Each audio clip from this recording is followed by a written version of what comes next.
And so I just want to thank President Erdogan, who's done a fantastic job in Turkey. And I also want to thank NATO Secretary General Mark Rutte. Mark is an extraordinary person, smart, great leader. It's not easy leading so many leaders like that. You get a lot of leaders, and they're strong personalities, every one of them. And Mark does an unbelievable job. Couldn't find anybody better. I just want to say there was tremendous love in that room. The press got to see the sitting, but they didn't get to see the speaking. And I actually said, it's too bad the press couldn't see this, because every one of them spoke for a little while, and I spoke for a little while. And it's a lot of speeches. We kept it short, but it's too bad the press couldn't have seen what we were doing in that room, because it was very smart people, and they have a lot of good in their heart, not evil, good. And they're doing a great job for their country. The world is doing well. We have, as you know, the oil is down. We'll see whether or not we keep it down. We should keep it down. We're doing things that should have been done 47 years ago with Iran. And I just want to say that throughout my first term and over the past 18 months, the United States has led a historic effort to dramatically increase the defense spending and to have equipment that no other country in the world has. When you look at Venezuela, when you look at Iran, essentially demolished their military in a couple of weeks. They had a good military, they had a good Navy, they had 159 ships, everyone's at the bottom of the sea. They had hundreds of airplanes, they're all gone. They're all lying burned up on the runways. They were totally decimated. Their radar's gone. Everything's gone. Their leaders are gone, frankly. And their combat capability is pretty low. They have a small percentage of missiles left. They have some of the launchers, missile launchers left, call them launching pads, but most of that's been destroyed too. So we have the strongest military in the world by far. Not even close. Everybody admits it. Last year's summit in the Netherlands was great also, and we achieved an unprecedented agreement to increase the annual defense spending, and it's the benchmark, raising it from 2% to 5% of GDP, which everybody said was impossible. And now they're all thanking me, and most of the countries have agreed to it. We have a couple of that didn't, but I have a feeling they're going to, and pretty quickly. In fact, today they were very positive. One of them in particular was, I didn't think, a good team player. Today was a great team player. As all of the leaders understand very well, the United States remains by far the largest contributor to NATO, monetarily and maybe otherwise, and the strongest military anywhere in the world. And they respect us as a country. Again, they didn't respect us 2 years ago. They laughed at us. NATO laughed at us. Everybody laughed at us. They don't laugh anymore. There's no more laughing. This year we invested a record $1 trillion in our armed forces, and we're going to be asking for $1.5 trillion coming up. We have the money being spent on the best equipment anywhere in the world. In the working session this morning, we discussed the progress other members are making toward the 5% target, and they're making great progress. Many of these countries are very rich, by the way. We don't have to feel sorry for them. But it doesn't mean they're properly protected. There's a big difference. Some have truly answered the call, and others are making big changes and will be answering the call. I think I can say in all cases they're going to be answering the call. And we'll be taking in over $1 trillion a year toward defense. And that's a tremendous amount of money. It's a big up. They were at 2%. They were actually at 1%. I got them to 2%. Then I wanted to get them to 5%. And we got up to 5% the last time. And they're, just again, if you could have seen the respect and the love in the room, and it's love really for the country, for our country. I don't want to say me, because you'll say, oh, he's so conceited. He's such a conceited person. But they do. I mean, they like the job I'm doing. They said, sir, we love you. These are grown people saying that. Isn't that nice? Maybe, I don't know, maybe they're trying to get to me. And in a way they did, because there was tremendous unity in that room. And I urge all nations to accelerate their plans to get the benchmark as quickly as possible. The benchmark is going to be that 5% number. That's the number it should have been for years. As a result of the commitment we achieved last year, defense spending of other NATO members surged by more than almost $150 billion in 2025, and much of that money is being spent on American-made equipment. They all want American-made equipment. We're pushing very hard to have the defense companies, and they're great. We make the best equipment, the Patriots and the Tomahawks, and everything we have is considered to be the best. Not by me, it's everybody wants it. I wish we made it faster because we could sell as much as we could make. And as you know, I had Lockheed and every one of the companies, all of the companies who are Raytheon as an example, Boeing. So many of those great companies are now building plants. They had big plants, but they were using them 24/7. I said, that's not the way to do it. You have to build more plants. You don't have to just go overtime. No tax on overtime. Remember that, please? No tax on overtime. Those people are happy. But they were doing literally 24 hours to get the Tomahawks done and the Patriots done and all of the other defensive and offensive equipment done. It's the most sought-after equipment in the world.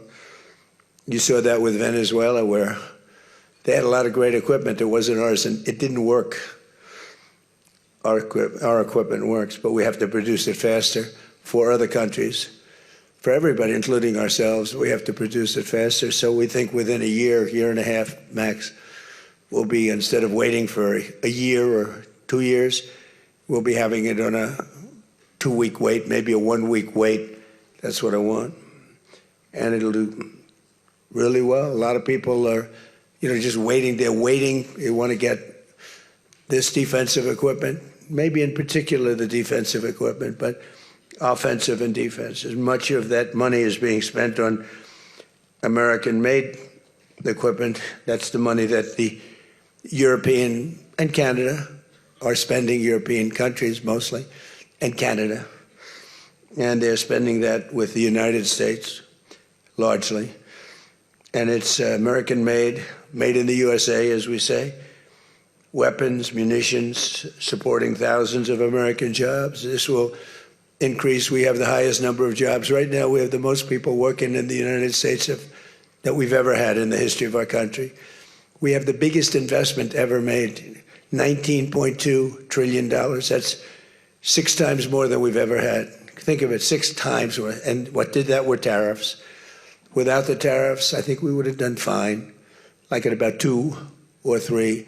The last administration had much less than $1 trillion invested for 4 years. We have $19.2 trillion invested in 1 year. We haven't gone into the extra almost a half a year, 1.5 years. Those numbers won't come out for a little while. So we have $19.2 trillion, not billion, not million, trillion with a T, invested in plants and equipment that's being built all over the country. Eli Lilly is building plants, big drug, Merck, all of them. The drug companies are building.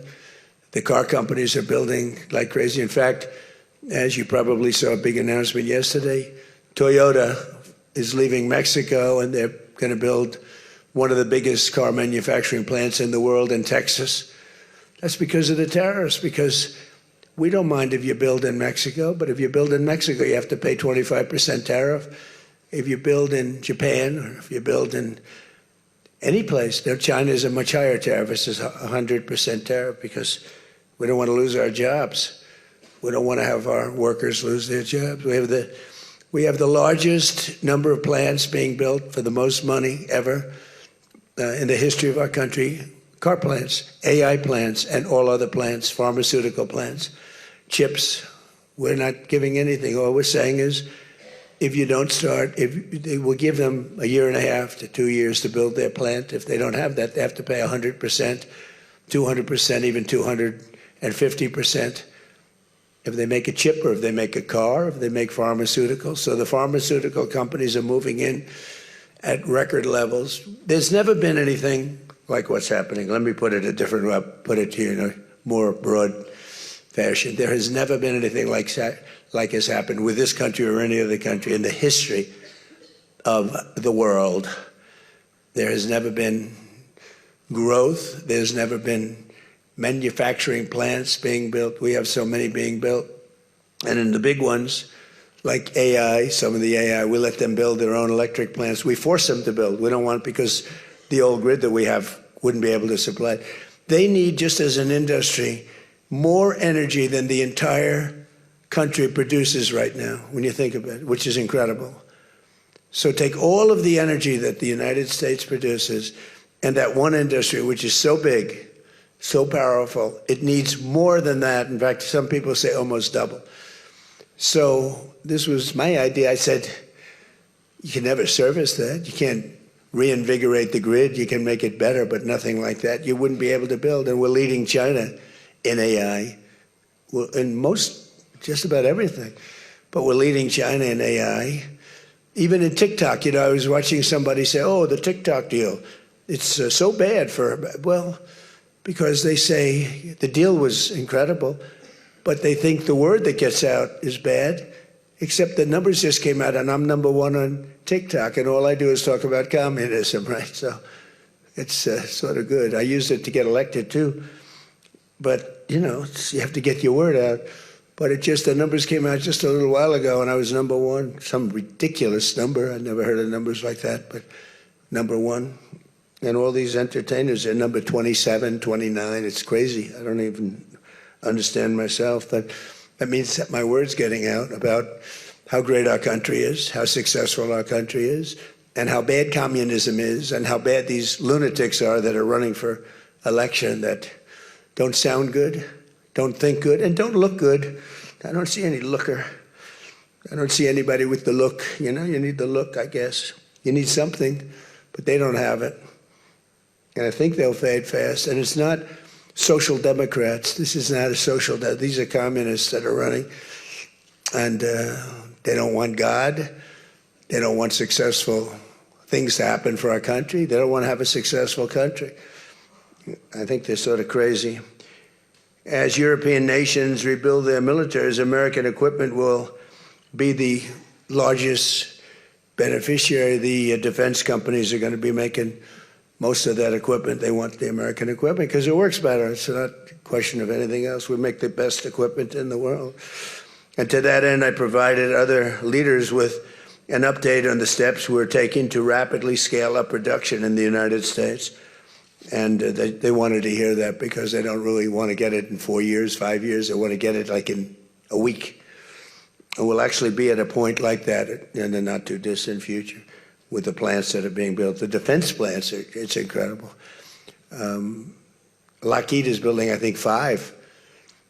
Some of them are building 3, 4, or 5, and they're big ones.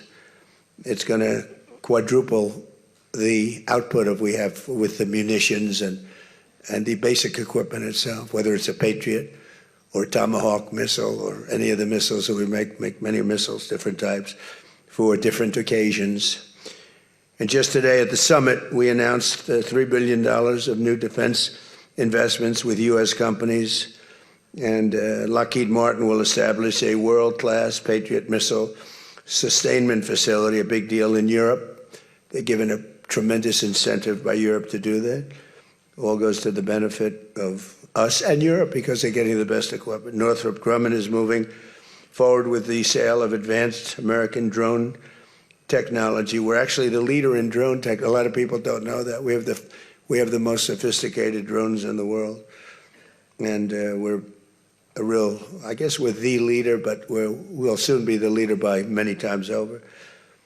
And Lockheed and Rheinmetall are announcing a partnership to build the Army Tactical Missile Systems, which is a big deal. And Anduril is announcing a deal to build their new Barracuda missiles, which is a very highly sophisticated, fast missile, and we're doing that for Poland.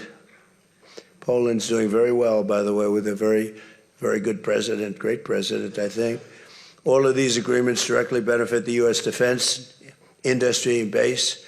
And what it really does is it means jobs. And again, I have to just say that when Toyota announced yesterday, I wasn't that surprised, but everybody wanted to get that. That's the largest, I think it's going to be the largest plant in the world, car plant, and they're moving into the United States. And again, they're doing that to avoid paying the tariff, because if you build your product here, you pay no tariff. If you don't, you pay a 25% tariff, depending, 35% sometimes 100%, 200%, depending on what the product is. As an example, we're doing great on steel because we charge tariffs. So now all of a sudden the steel industry, which was absolutely dead a few years ago, I revived it in my first term, pretty good. And then they blew it in the Biden term. What a shame. They just blew it right out the window. They had no idea what they were doing. And I quickly revived it at the beginning of this term, year and a half. And the steel business is through the roof. We don't even make aluminum anymore. Now we're going to have the largest aluminum plant in the world being built in Oklahoma. I love Oklahoma. 77 out of 77 counties, 3 times. And it's great. It's a great state. They're going to be building the largest aluminum plant in the entire world in Oklahoma. It's starting very soon.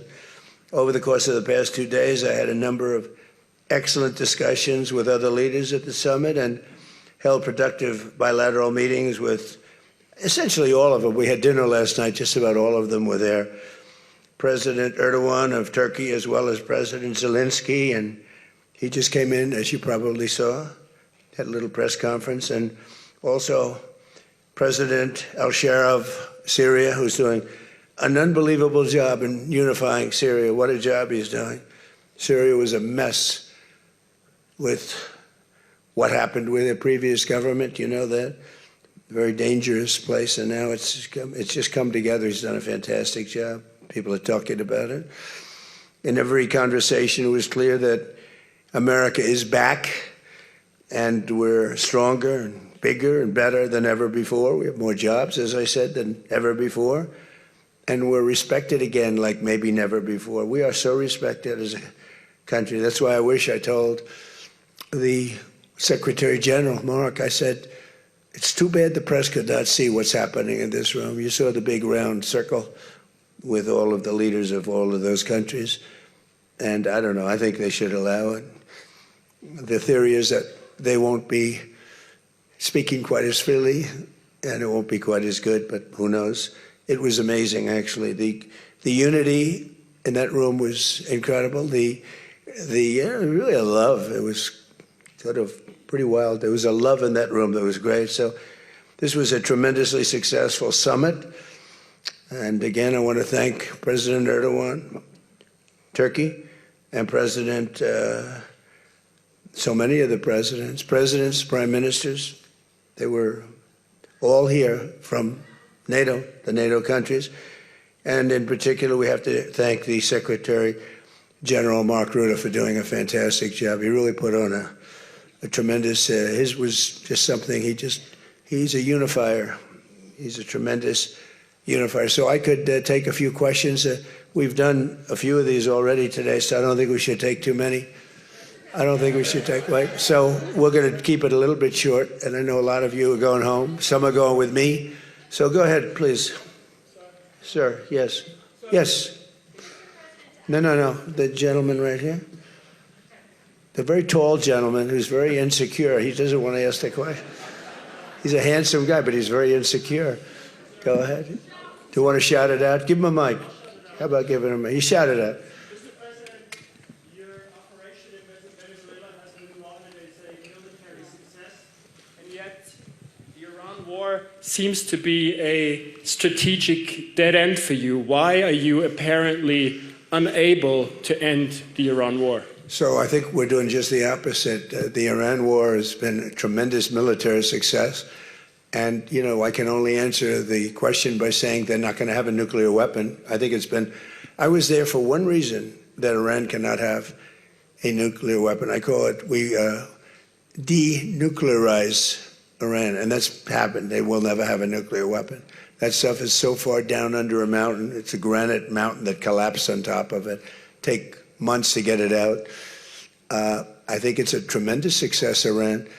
And you see the oil prices are lower than they were when I started.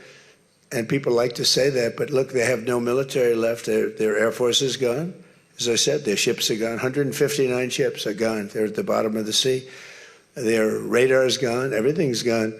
So when you say not a success, it's a tremendous success. The fake news likes to say how well they're doing. They're doing terribly. They have 350% inflation. When the war started, they had like 6%, 5%. They want to make a deal, but they don't know how to make a deal, and then they go around shooting ships at night. I don't like that. You know, they're dealing with very fine people. They're dealing with Steve Witkoff. They're dealing with Jared Kushner and J.D. Vance, and they're dealing with Marco and Scott. They're dealing with great people, but I don't know. I think they're a little loco. They're a little crazy. But they told us they'd like to go to the funeral of a person who killed a lot of people. Khomeini killed a lot of people over the years, and there for a long time. Don't forget, what we did should have been done 47 years ago. It could have been done any time within 40. This has gone on for, they were the bully of the Middle East. So they're a much different country. Now, in one day, all of their anti-aircraft things are gone. That doesn't mean they're not going to get a plane at some point. But all of it's gone. Everything's gone. Their leaders are gone. They had leaders, they're gone. And they had another set of leaders, they're gone. Now they have another set of leaders, they may be gone. Who knows? And you know what? I may be gone too, because I'm their number one target. It's out all over the place. I'm their number one, because they're scum. That's the way they act. And that's the way they've done it for 47 years. But I'm doing what's right for the country. I'm doing really what's right for the world. They have to be stopped. And they've killed thousands, hundreds of thousands of people. They killed 52,000 protesters over the last 3 months. So when you say we're not doing well, I think we're doing phenomenally well. Our military has been incredible. Plus, we had a blockade. Did we have a blockade? Did you ever see a blockade work that way? You know, for you that said we're not doing well there. We did great in Venezuela. That was a one-day war. And they're very good military. You know, it's a very military country. We took out one of the worst human beings in the world, Maduro, and he's in jail waiting for trial. But what he did to this country was incredible, including the fact not only the drugs, but he had people pour into the country from prisons. They opened up their prisons. They allowed them to come in. We're getting them out. We're getting them all out. But we have, with the Biden open border policy, with Kamala as your border czar. Remember, she was a border czar, but she never called Border Patrol, never once, and she never went to the border.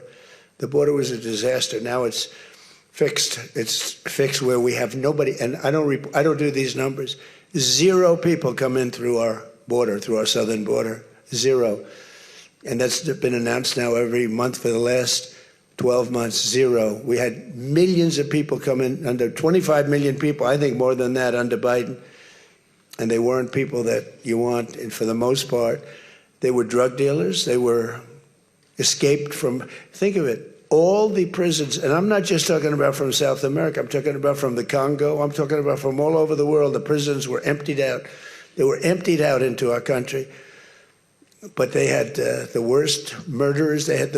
We had people allowed in our country that should never, and they walked in through an open border policy.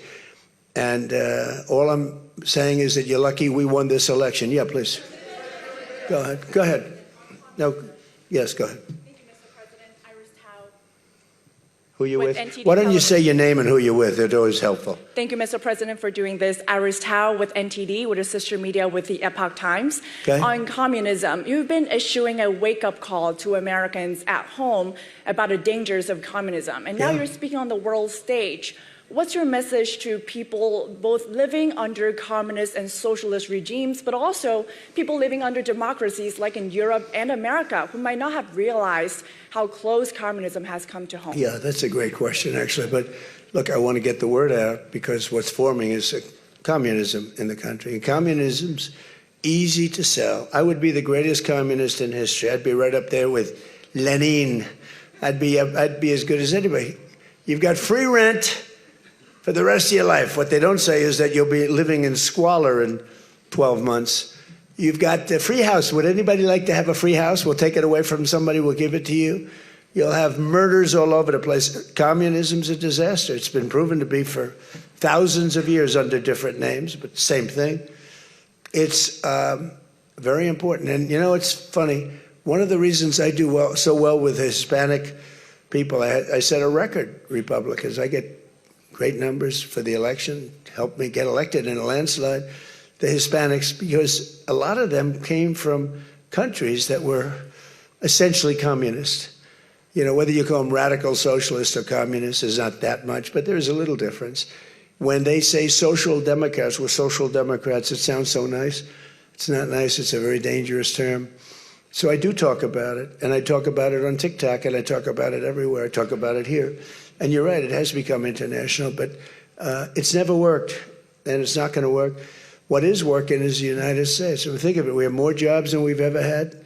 People are making more money than they've ever made. I'm talking about workers now. I'm talking about workers. They're making higher salaries than they've ever made before. It's just the best system, and it's got flaws, but everything's going to have a little flaw, but it's been amazing. And when I watch what's happening, and I see these lowlifes getting, I mean, they're lowlifes. I watch them. I know good people. I know quality people. These are essentially lowlifes. And when I see what they're talking, I think they're very dangerous in many ways. And I've said it, and then I said, boy, that's a pretty big statement. Then I realized, you know, a couple of people said, I think you're probably right. I think this country, with this thing that's going around, is in more danger than it was during World War I, World War II. If you talk about September 11th, if you talk about Pearl Harbor, that was big danger. I think the concept of us going communist, because one thing that happens when you go communist, you never come back, never comes back. You die in squalor. You die a horrible death. You die in squalor, and it gets very evil and very nasty. Yeah, please, go ahead. Mr. President, Tyler Pager with the New York Times. Last month you said Iranian leaders were very rational people, nice people to deal with, strong people, smart people. Today you said they were scum, sick people, and being led by sick people. What changed, and do you think I got to know them. So I've said that about a lot. Now, when you say rational, I think they're much more rational than level 1, level 2. Level 1 is gone, level 2 is gone. This is level 3. I think they are more rational, but based on their actions over the last week or two, they're not doing a service to the people. And I think more than anything else is I got to know them. And I'm not sure I want to make a deal with them. We can play games, but I'm not sure I want to make a deal. Let's just finish the job. Yeah, please, go ahead. Go ahead. Go ahead. Go ahead. Thank you, Mr. President. Steve Sedgwick from CNBC. The oil markets are up today, around about 7% for WTI and Brent as well. The world is taking you at your word, sir, that the MOU is over, that the ceasefire is over. What happens next, sir? Are we on the cusp of a full-scale return to full conflict? Well, I'll tell you what happens next. We're never going to see Iran have a nuclear weapon, because that's much more important than the numbers you're talking about. The prices of oil are dropping like a rock. Now they'll be up a little bit, and this will end very quickly. We have an oil glut right now because we got all those boats out of the Strait, and it's going to drop, and I've predicted everything. I've been right about everything, and I have been for a long time. That's how I got to be president 3 times. That's how I won 3 elections. I did very well in the second one, won it. It was a rigged election, but I've been right, and oil's coming down. Now, I have to make sure of one thing, that we don't have lunatics having control over nuclear weapons. So we have that now. There's no way they have a nuclear weapon. We have cameras, as an example, on the site that those beautiful B-2s at 1 o'clock in the morning 10 months ago blew up. They blew it up. We have cameras, that's called Space Force, if they're in space. But we have cameras that can read the badge of the person going over to a site. Mohammed something. We say it's Mohammed something is there with shovels. Well, shovels won't get you there. The biggest machinery in the world probably won't get you there, if you want to know the truth. It's way, way below. But we're watching that. And if anybody goes there, they get blown up. So nobody's going to touch that. Eventually we'll take it. But what we do have is we have that. That's gone. If we wouldn't have had that, they would have had a nuclear weapon and they would have wiped out Israel. If I weren't president, Israel wouldn't exist. And we did it 2 times. When the JCPOA, the Obama deal, when that was originally conceived, everything went to Iran. 1.7 billion in cash, hundreds of billions of dollars. They thought they could buy peace with these people. You can't do that. So the big thing we have is more important than anything we can talk about is you can't let lunatics have nuclear weapons, and we've stopped that. And that should have been stopped on a couple of other occasions too with different countries, but they didn't do that. Yeah, please.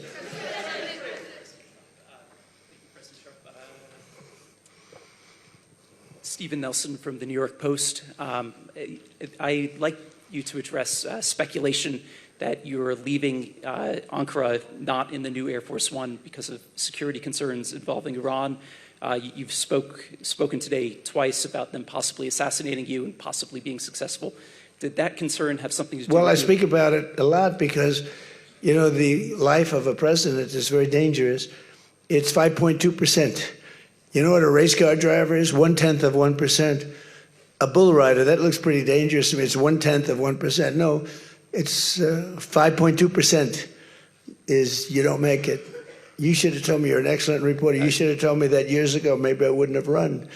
It's a very dangerous profession. No, I'm #1 on the kill list for Iran. They're lovely people. I'm #1. So I don't know. I can't tell you that, but I don't really care because I'm doing my job and I'm doing it, I hope, better than anybody's ever done it because we have a country that's hot and really, really successful. But I mention it only because it's on the list. I mean, it came out. There was another list came out yesterday, and I'm #1 on. I like being #1 on TikTok better, but I'm #1 on the list for killing.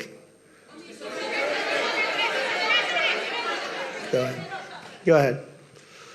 Hey, Sean McCreesh, New York Times. But why aren't you flying the new plane home? Say what? Why aren't you flying on the new Air Force One home? It's flying to Europe, to one of the big bases, 2 or 3 of the big bases, where we can show it to the people. And we'll be going home by normal methods. But we have it going to Europe, to a couple of bases, actually 1 in particular, but it's going to go to a couple of bases, stop, so the soldiers can see it, because it's truly magnificent. Yeah, please? Go ahead. Do you want to go? Okay, go ahead. Mr. President, Harici Media, Tunç Akkoç, Türkiye. Mr. President, it seems that the war with Iran may start again. What do you expect from your European allies? I don't think it's going to start again. I think it's going to go very quickly. They hit a couple of ships, and so we hit them much harder. When they hit, we hit 10 times harder. You know, we hit much harder than they do. We have a lot better equipment than they do. We may even, somebody asked before, do you think you'll hit them tonight? I said, we might. Yeah, we might. But when they hit, we hit. You know, it's what we use their language. We speak their language.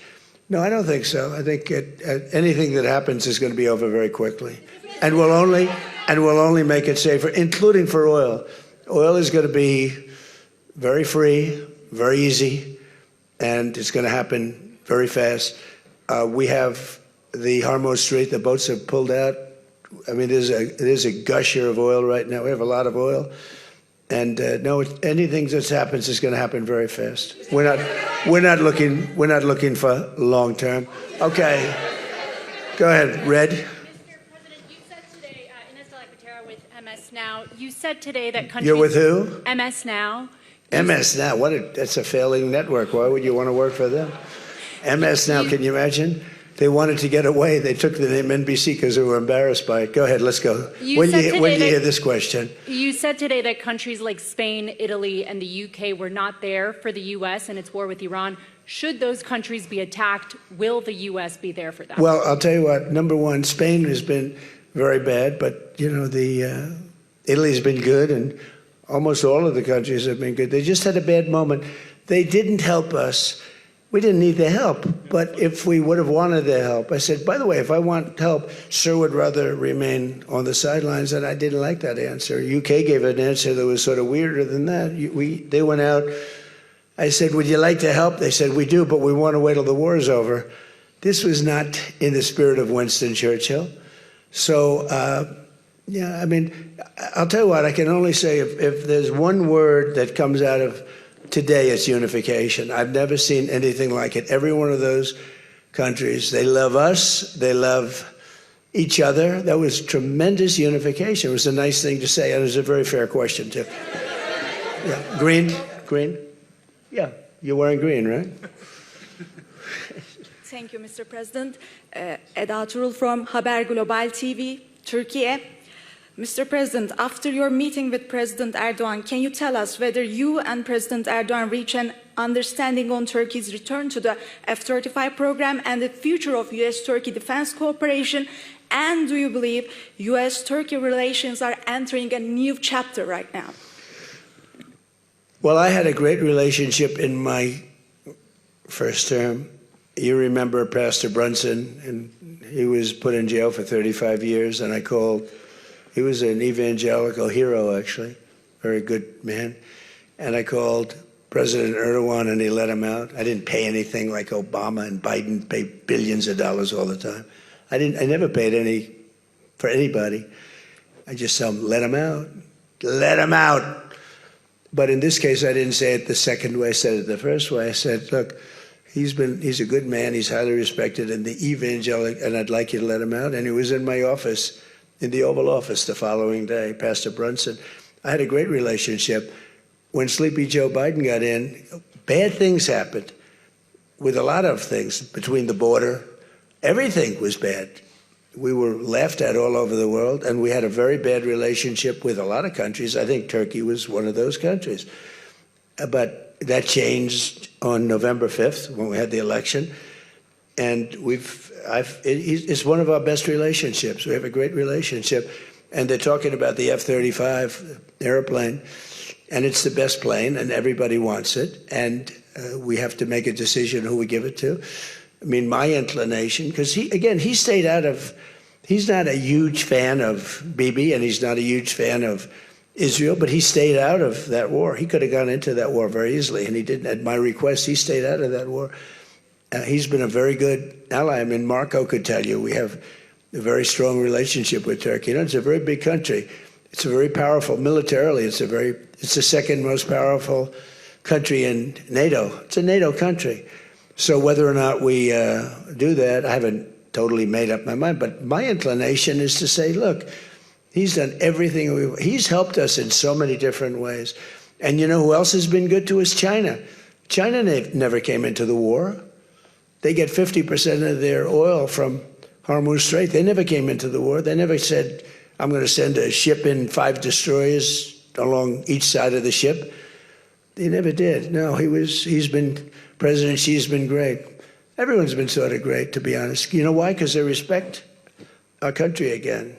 They laughed at our country. They thought we were a bunch of fools. They saw a president that couldn't talk, he couldn't walk. He was a disaster. They lost respect for our country, but now they have more respect for our country than they've ever had before. Thank you all very much. We'll see you back. Thank you very much, everybody.